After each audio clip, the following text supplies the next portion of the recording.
بسم اللہ الرحمن الرحیم۔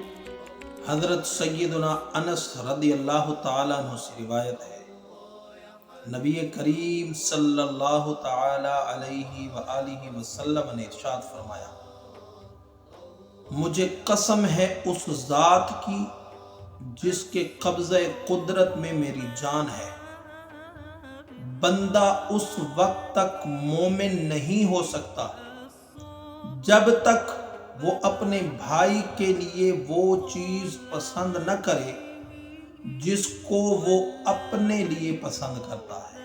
اللہ اکبر اللہ۔ آج ہمارا حال کیا ہے؟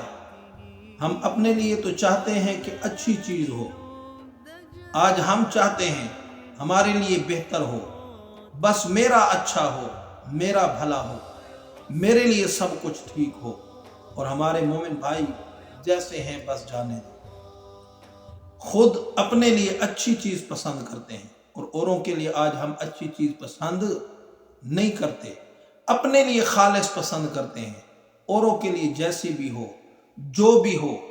تو ایسا شخص جو اوروں کے لیے ملاوٹ والی چیز پسند کرتا ہے، اوروں کے لیے بری چیز پسند کرتا ہے، اوروں کے لیے ناقص چیز پسند کرتا ہے، اوروں کے لیے گندی چیز پسند کرتا ہے، اور اپنے لیے اچھی، اعلیٰ، زبردست، بہترین، خوبصورت، ملاوٹ سے پاک چیز پسند کرتا ہے، تو وہ بندہ مومن نہیں ہے۔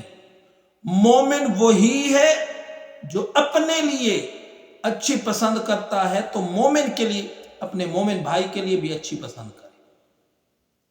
آج ہمارا حال تو یہاں تک پہنچ گیا ہے کہ سگا بھائی اپنے لیے کوٹھی، گاڑی، بنگلہ سب کچھ پسند کرتا ہے، لیکن اپنے دوسرے بھائی کے لیے ذلت، رسوائی اور غربت پسند کرتا ہے۔ تو وہ کیسا بھائی ہے؟ کیسا وہ بھائی ہے؟